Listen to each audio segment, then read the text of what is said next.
Hey, what is going on, my dudes? James here, living life from dusk till dawn as always, and I am so excited because we are going to be installing a part on blue here, my very much not blue Mazdaspeed3. For those of you that are confused, eventually I'm wrapping the car blue. I just haven't done it yet. But I have had a box sitting in my garage for probably 6 months now that I have been wanting so bad to install, and today is the day. So, well, today is the start of the day. I don't know if I'm going to be able to finish it today.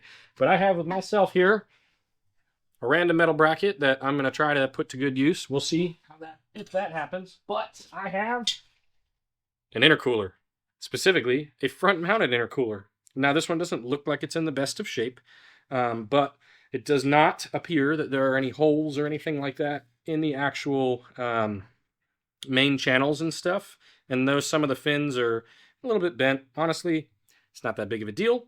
And it should be pretty good at increasing the performance out of this car. The other thing that I have is this box right here. And this is our piping kit for the intercooler. So I got this from somebody who got this from a company called James Barone, or Baron, whatever, Racing. And it is their undermounted front-mounted intercooler set. So basically, right now, the Speed, you got the hood scoop right here, and man, you need a bath. But the Speed has a top-mounted intercooler, so the intercooler is sitting on top of the engine. And the goal of that front-mounted intercooler is basically when the engine is hot, the engine bay is obviously quite warm. And though you've got the hood scoop, so that when you're driving in motion, you've got kind of forced induction, so to speak, of the air coming in through the scoop. That's going to be going clean and cool exterior air is going to go through the intercooler itself and then wrap down and over the engine and help to just minimize the temperature inside of the engine bay. But there is a thing called heat soak where the warmth from the engine bay soaks into all of the intercooler piping, and the intercooler itself is going to get super hot because it is touching the engine and it's at the top and the hottest part of the engine compartment. So that's obviously bad because the warmer the air, the more the air is expanded, the less oxygen molecules per gram, so to speak. I guess not per gram, but per like gallon, like a volume of air. And that's a problem because oxygen mixed with fuel makes explosion, makes car go fast. So if we have less oxygen, car goes less fast.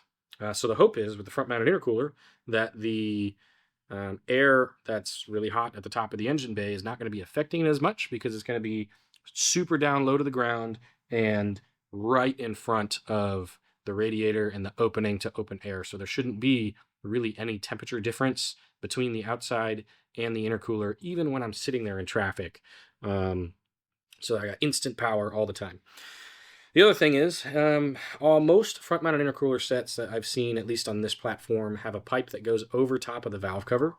And I really like, one, to be able to see the valve cover, which you can do once you remove that front or top-mounted intercooler.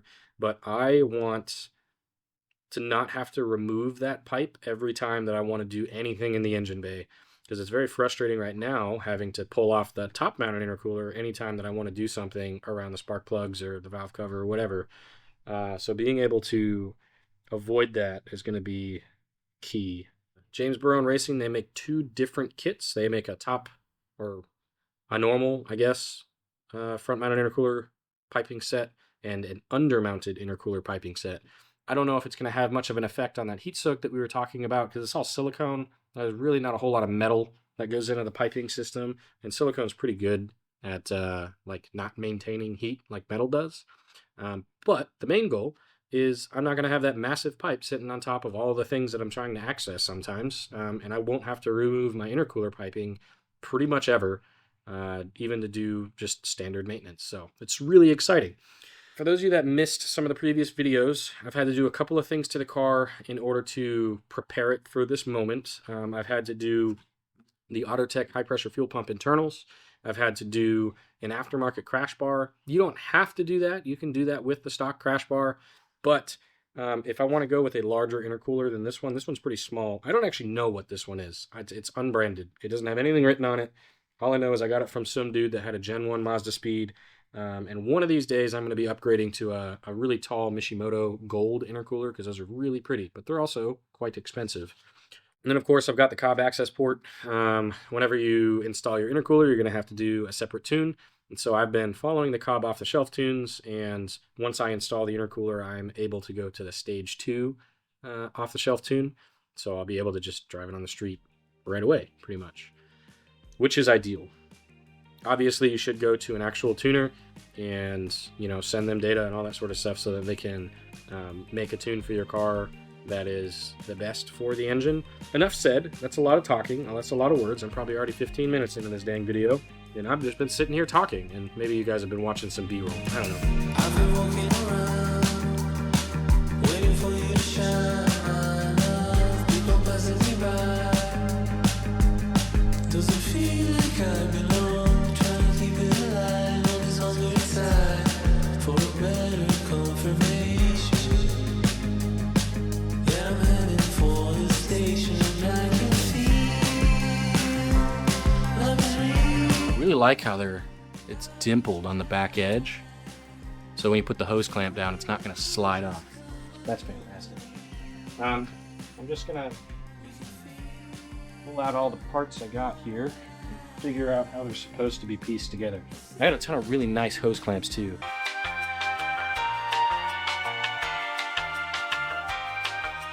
I've kind of come to a bit of a snag in the removing of bolts, which I was expecting reluctantly.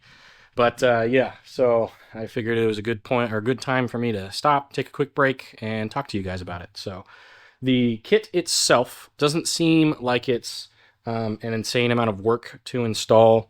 The biggest problem is most people that run a front-mounted intercooler on their Mazda 3s run the intercooler piping over top of their engine. And now the reason for that is because this is the turbo outlet, so the cold side outlet of the turbo, and would send air through the pipe that you have running up top here, down through your intercooler, back up, and then in to your intake, right? Which is right here.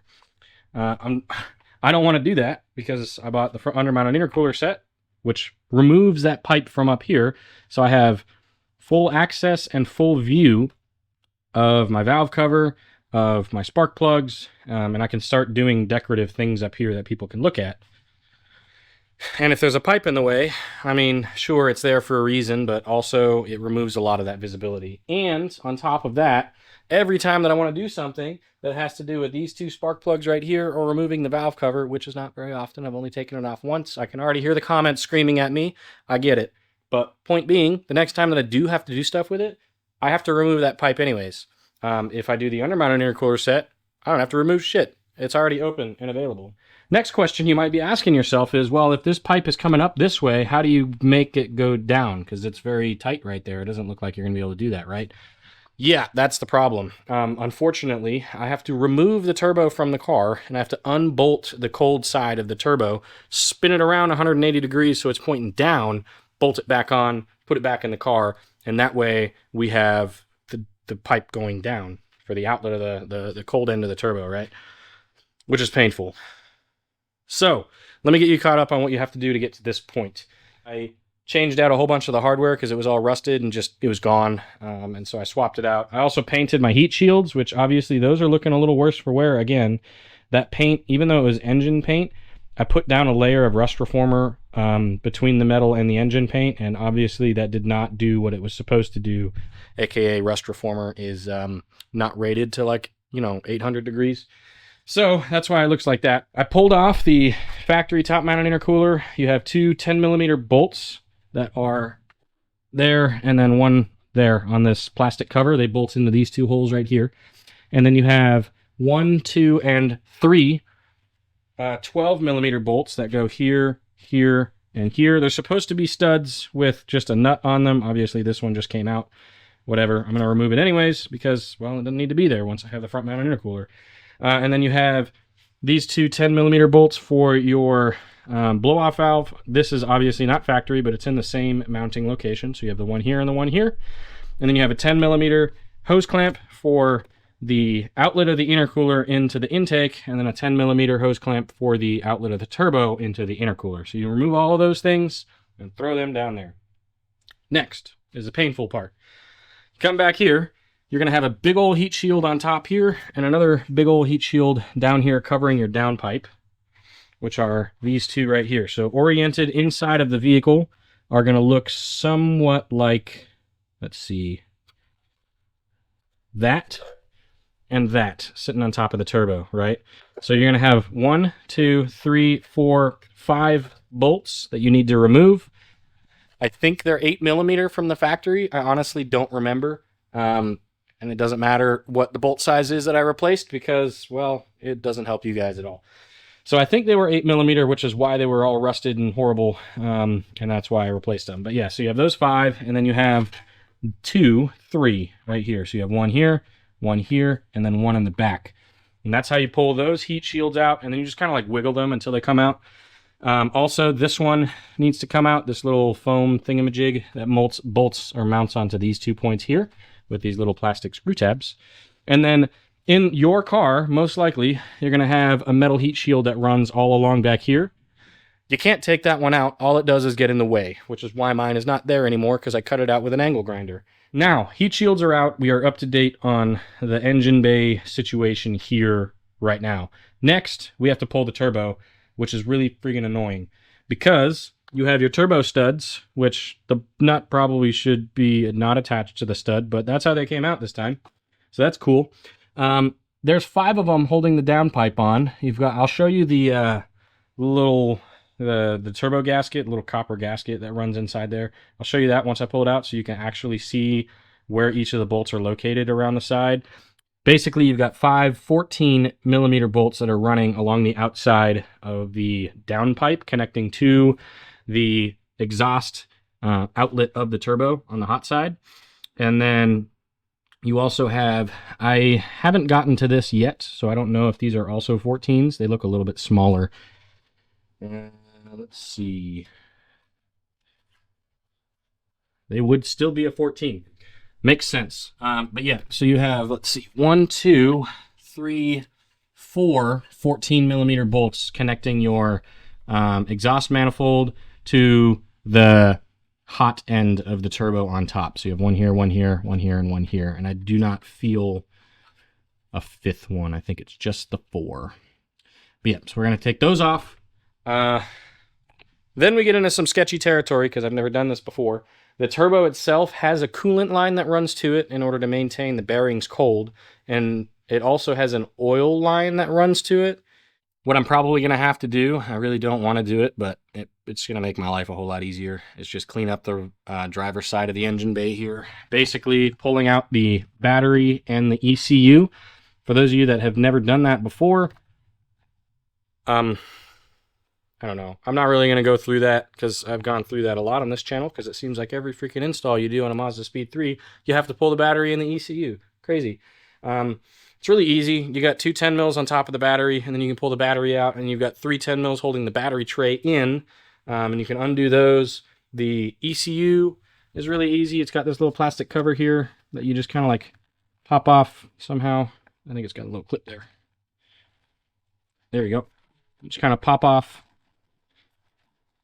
like that, and then you stick a screwdriver between the gray plastic, the dark gray, and the light gray plastic, and then pull this little flippy tab up, and that unlocks the cables, and so you can pull both of those out. And now that those are disconnected, you can pull the battery box out. But because of the way this is set up, and you probably have a stock intake, maybe you have the cold air by now, I don't know, you're probably gonna have to take this out too because it's gonna be in the way, which is really annoying. Point being is we have to get down in here somehow to be able to pull the turbo inlet pipe off of the cold air inside of the turbo, which is that little golden hose clamp that I have down there. And then there's a few different individual clips and that kind of stuff that are also attached to the turbo. So once I get that pulled out, however that happens, because I've never done this before. So once I get that pulled out, I'll hold it up in the same orientation it is in the engine bay, and I'll point out all the different things that are on the turbo that you have to somehow find your way to and remove. Without hopefully spilling oil everywhere and coolant everywhere. So You had your oil feed, which is up on top here, which is a banjo bolt. It's a little extendo thingamajig that has this bolt going through it with a tiny little hole drilled in it. And that's the oil feed, which I don't know if I'm going to. And it's got a little copper crush washer on it, so I might need to clean that up. But I don't know if I'm going to, but I might drill that hole out a little bit because it's recommended for extending the life of your turbo. So this is how it would be oriented inside of the vehicle, right? And this is the front, obviously. That's the back that way. You have your coolant. I don't know if this is the feed or the return. I think this is the feed, and then the return is coming out the top here, and this heads to your EGR system. And then your oil return is that one that we unbolted from the bottom right there. That is laying on the ground. Then you have your recirc, basically. This is your boost solenoid that adjusts pressure for recircing or actuating the wastegate and all that sort of stuff. And I believe that that is all of the things that we disconnected in order to pull this out of the truck. That sounded horrible, bro. So I already mentioned that we're going to have to break 2 coolant lines off of the turbo. So it's going to be easier if I just drain coolant while I'm at it. So if we go to the radiator, I'll show you this once it stops dripping, but there's a little spot down here that you can stick a Phillips head or a flathead screwdriver in, and it untwists, and it's on the driver's side, and it will open up kind of like a drain hole on the bottom of the radiator. And that is the drain for your coolant. You can see how wet it is over here. So if you unscrew that, you can actually take that completely out, but the coolant will drain out of the system there. And you can see the coolant dripping out of the car. And then I'm going to go ahead and crack the upper reservoir.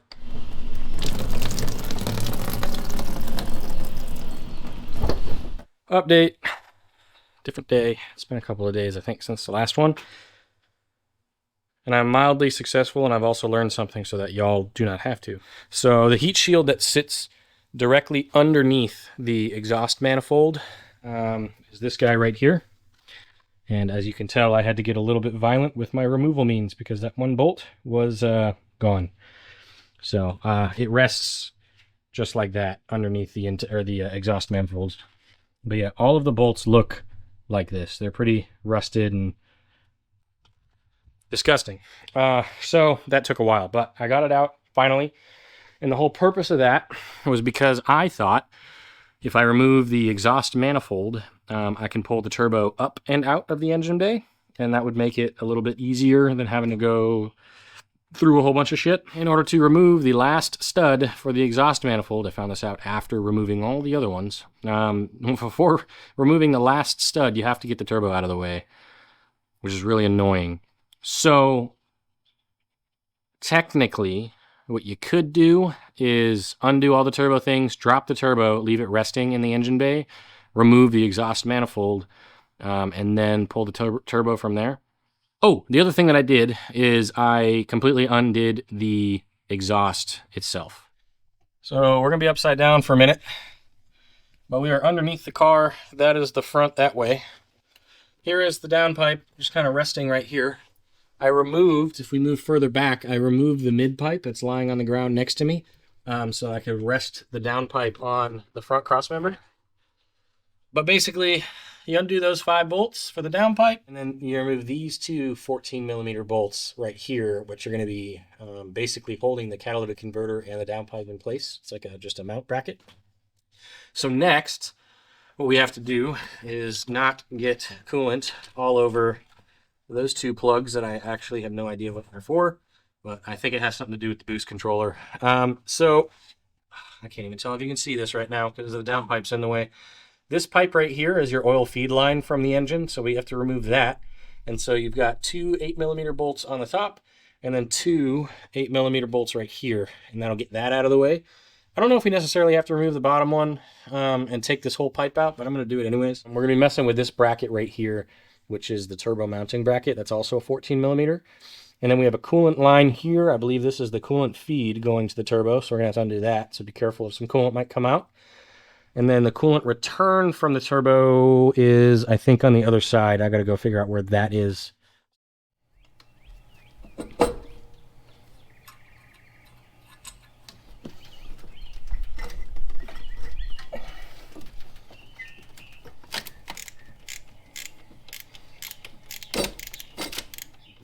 I did end up removing, as you can see, the exhaust manifold, but don't forget there's a tiny screw that is holding the oil feed line for the turbo to the exhaust manifold, and you have to undo that. Pull that out. And there is that stubborn screw that I could not break free. Or the moment I've all been waiting for. That's the gasket.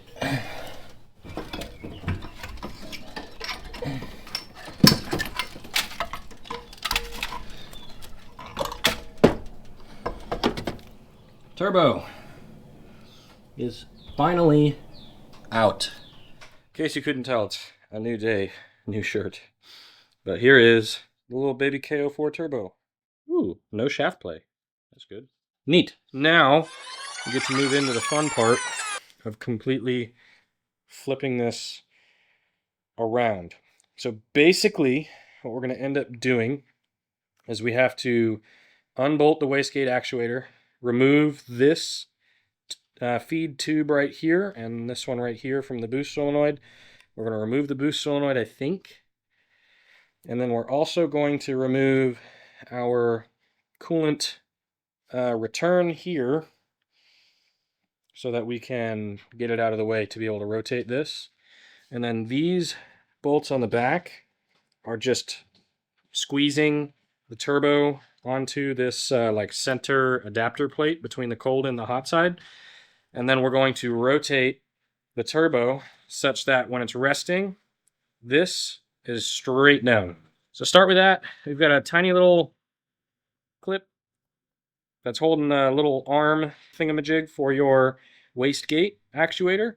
So we have to pull that off so we can take this arm off, and then we can unbolt the wastegate actuator.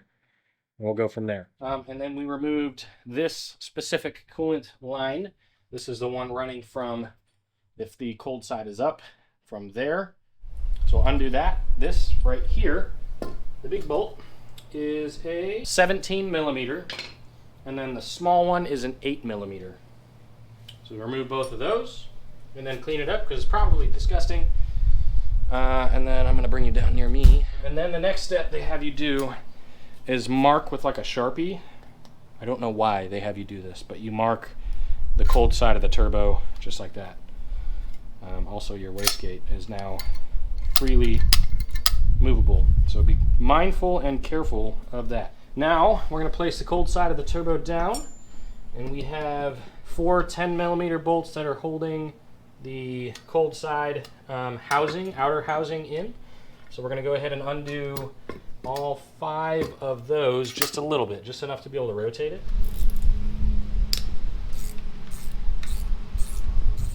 Cool. With those loosened, now we can freely spin this thing. And we want to make it so that the cold side is pointing down. We'll rotate this around so that it's pointing 90 degrees to that plane, and 90 degrees to that plane. This is the exhaust manifold, right? And that's just about there. And then we can put these back to tighten them. With it flipped upside down, these 2 bolts right here, so here's where the exhaust manifold will attach. These 2 bolts need to be removed because that is where the wastegate actuator is going to bolt into now. Well, this is very upsetting. Here I am next to my ladder where it keeps me strong and holds me upright. And I need it in moments like this because I do not have that wastegate bracket. So I bought this kit from somebody off of Facebook Marketplace. They told me it had all the parts included, and I believe them. They may have just not ordered the kit with the wastegate actuator bracket, mounting bracket. Which if they had a bigger turbo, then they probably didn't, because then it would be totally useless. So anyways, I just emailed the company and said, hey, I bought this kit. I don't have the bracket. I want the bracket. Can I buy it? And I'm assuming the answer will be yes, because it would be stupid if it was a no. But yeah, so we're going to have to wait a little bit for me to be able to get that from them, and we will see how that goes. So I will see you hopefully in a few days. It has been almost 3 weeks since we last saw each other, and Yeah. There's a lot to reflect on. So, where we left off just a second ago, I was missing a couple of brackets for the turbo kind of relocation stuff. And I reached out to JBR because they have the brackets, obviously. It's for their kit. And they mailed them to me, right? Well, they were supposed to arrive last Monday. So Thursday evening, they showed up in the distribution center in town. And then Saturday morning, I got a notification that they were in California, which is the opposite side of the country. So I don't know how that happens. But anyways, we have them. So this is what we've been waiting on, is these two brackets. We have this one, and then we have that little teeny tiny one. And what they're basically doing is they are allowing our wastegate actuator to be mounted on the opposite side of the cold end of the turbo, since we had to rotate it down. So I'm going to go ahead and get these brackets mounted onto the turbo, and then I will show you how that looks once those are bolted down, and then we can finally start piecing this thing back together.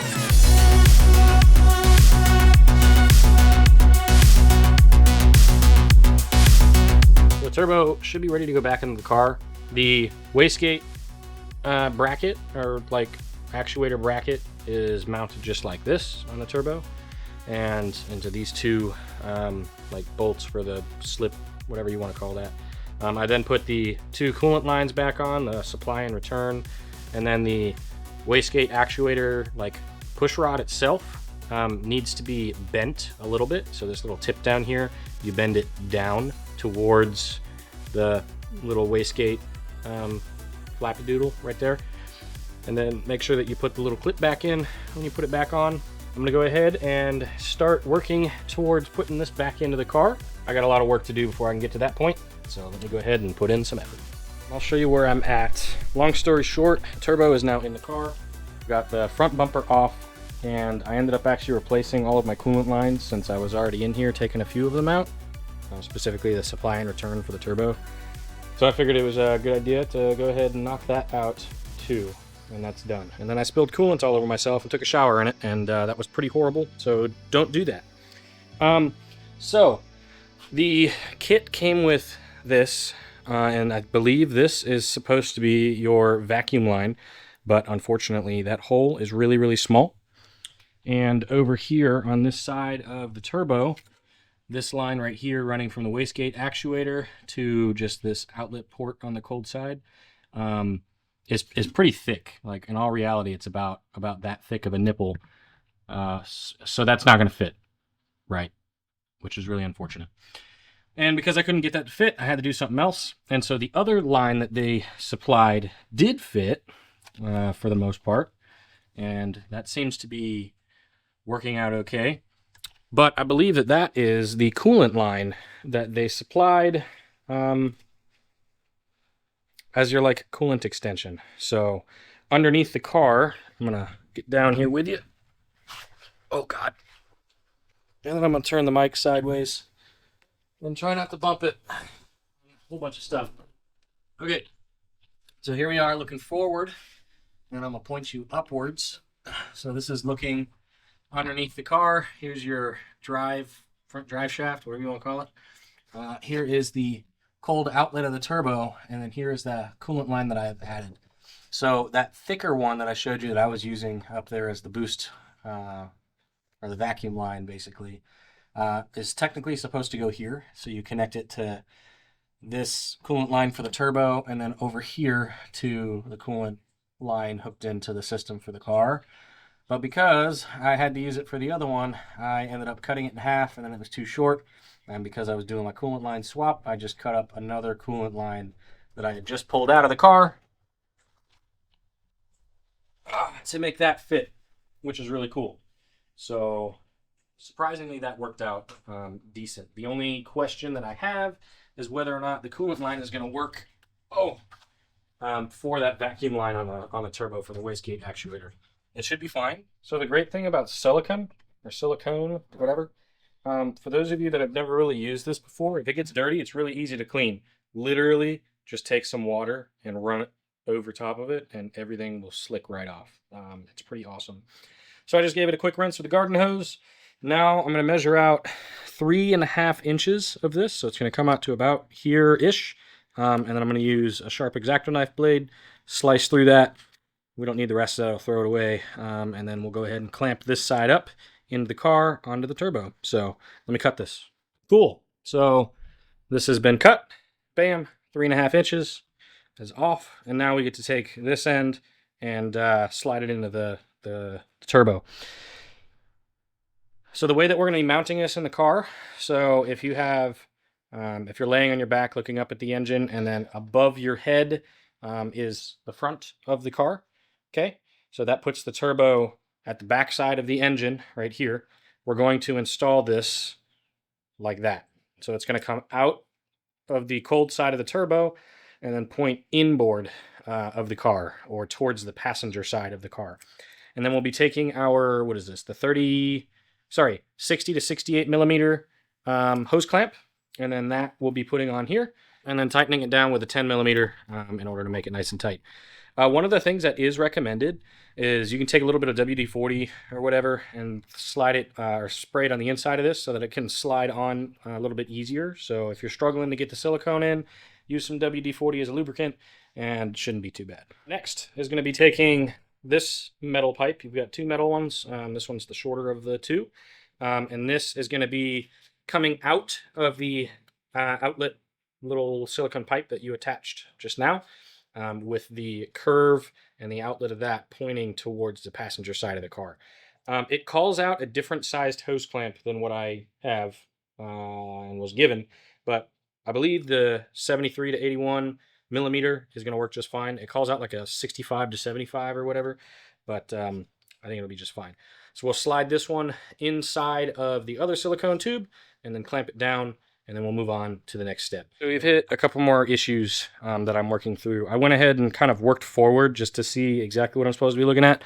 We will be getting under the car and showing you where the pipes are supposed to go, but I found out that my intercooler mounting brackets, this idea is not going to work. I need a longer bracket in this section by about 1/2 inch so that I can spread the gap and be able to tighten that down. Also, I'm a hose clamp short, which is unfortunate. So there's a couple that are laying on the ground. Those are garbage, and that one was way too big. I don't know why I got that big one, but I did. And then the last little hang up is right down here. This is the passenger side of the car. There's a bolt coming out of the the timing cover, and we're going to be using that as like a bracket or a mounting point to hold the piping up. This is what I've come up with. This is the new bracket.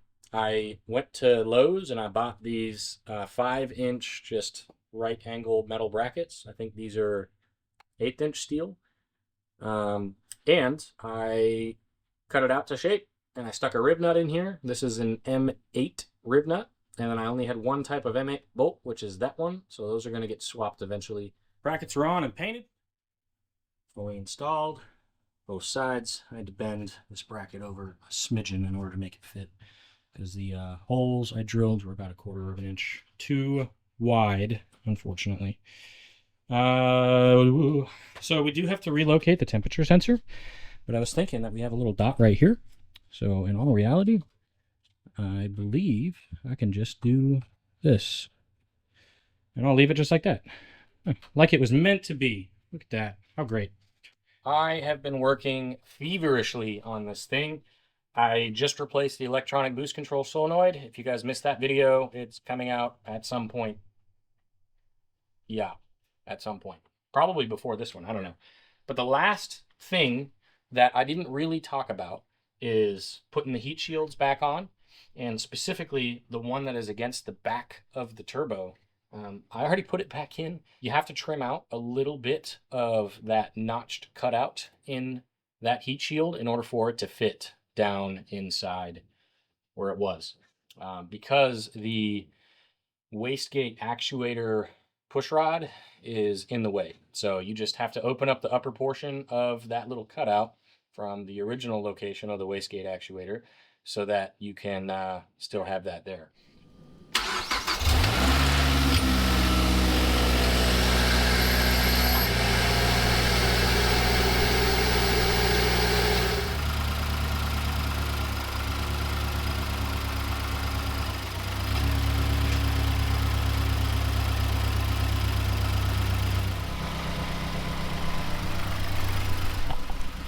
give it time to warm up. It smells like burning coolant right now.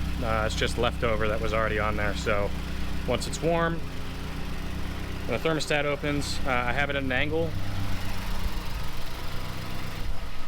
so that hopefully that will help to allow the heater core to dump all the air that's in it and refill with coolant. So this is only the second time that I started it. I saw some more air bubbles come out. I saw the coolant reservoir, level lower a little bit more, and now it's blowing warm. It's not hot yet, so I'm sure it'll get there, but it's definitely doing something. So success, great success.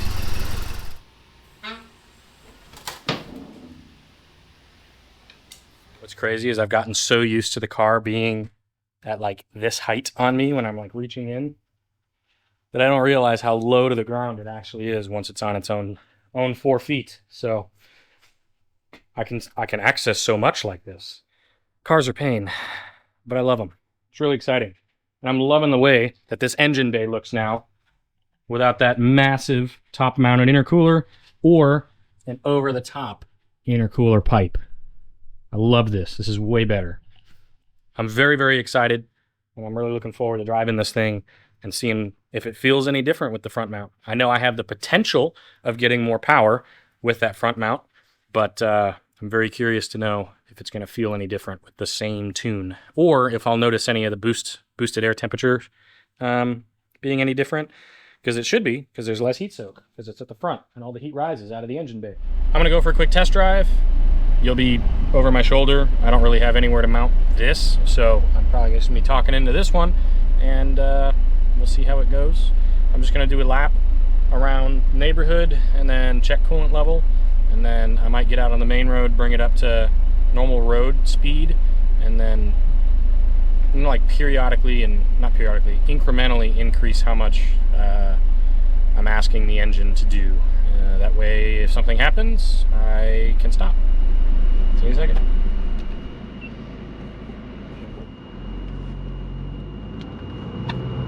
It has been like almost 2 months, 6 weeks-ish, something like that, since I have driven this car. So I need to kind of reorient myself with how a manual works. Cool, I'm sitting at about 35 miles an hour, 37, something like that, and everything is looking great so far. My air-fuel ratio is solid, which means I didn't mess up my oxygen sensors when I was pulling those in and out to get the turbo pulled. The coolant is looking right around 185, 190, which is about where it usually sits on a hot day like today. It's 88 degrees outside. Fuel pressure is looking normal. Our air temps are looking wicked cooler, like wicked cooler. My intake air temp is sitting at 100 degrees and my boosted air temp is sitting at 115. Normally when I'm cruising, granted this is after a little while, once the engine is hot and I've been driving, that jumps up to about a 40-degree difference. So crazy. Obviously while we're sitting here that temperature is going to rise a little bit, but that held consistently at a lower temperature. The only time it ever really went down from about 30 to 40 degrees of difference was when I was under boost and I had excessive airflow going into the engine. So that already tells me that there is a huge difference having this front mounted intercooler instead of the top mount, which is exactly what I was hoping for.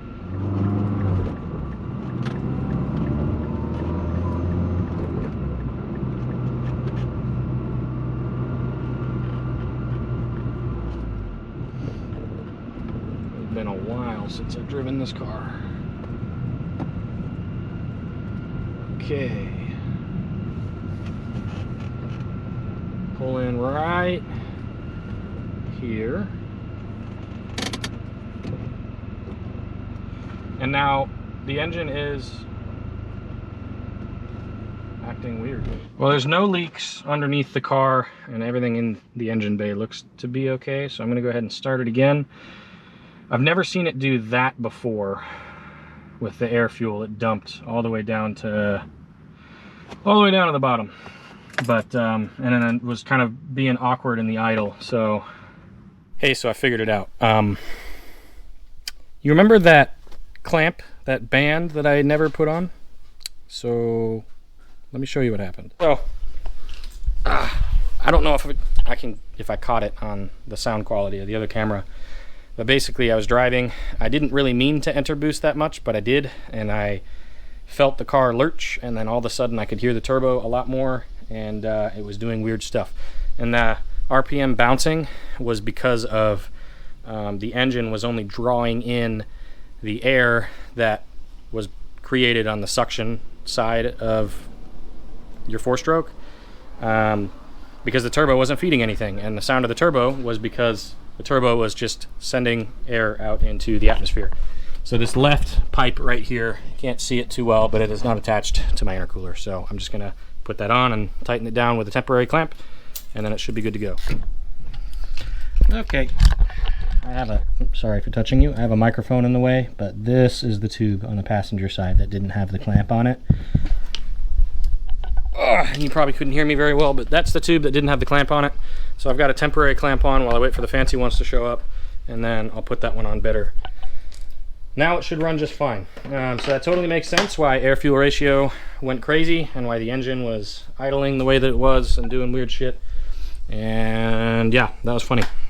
Not funny, mildly terrifying. Because like it was running fine before.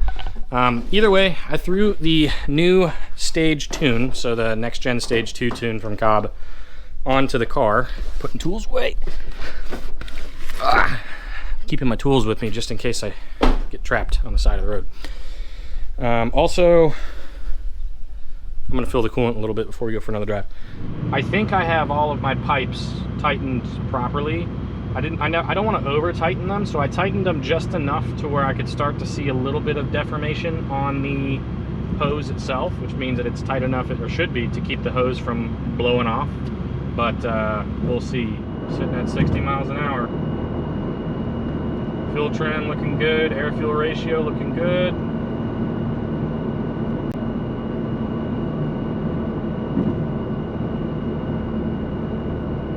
Okay. I'm gonna bring it back.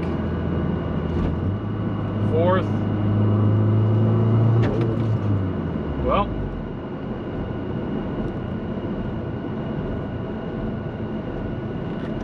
That's fun.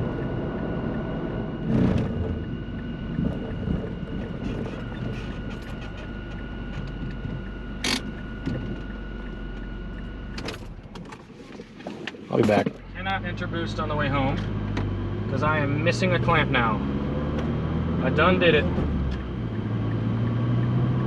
But I will say that it was the other clamp that blew off this time on the other side. All right, my dudes. We are in a different car on a different day, and I just totally forgot that I didn't do an outro for this video that you're watching. So instead, I figured I would do it in the Tacoma while I'm driving and don't really have to think about gears too much, and tell you my feelings on it. So I've had the front-mounted intercooler installed in the car for probably 3 months now, I want to say. I did end up going with an aftermarket tune. I think I ran the Cobb Stage 2 off-the-shelf tune for maybe a week. I never entered heavy boosts under that tune because everything that I was reading about online basically said that that tune's going to end up breaking your engine. Nobody could tell you why, but I decided not to risk it and just went with an off-the-shelf tuner. Since installing the off-the-shelf tune, not off-the-shelf tune, Jesus. So I went with a professional tuner. And since getting with that tuner and making sure that the car was, you know, spick and span, ready to go, we tuned it up, took about a month, and now it's driving absolutely beautifully. I ended up actually taking it to a dyno and pushed a corrected 280-ish horsepower to the wheels, which means somewhere over 300 to 310 horsepower to the crank, which the stock Mazdaspeed3 pushes about 263, I think it is, to the crank. So mad upgrade in horsepower, which is fantastic, and you can feel it. I break traction in first and second gear if I enter full boost, and I very likely could break traction in third gear, I believe, if I enter full boost. So huge.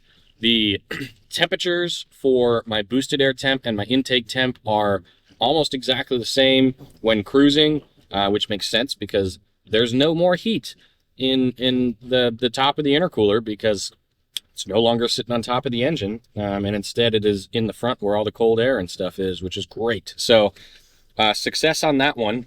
Positive increase in, I don't know, positive expectation.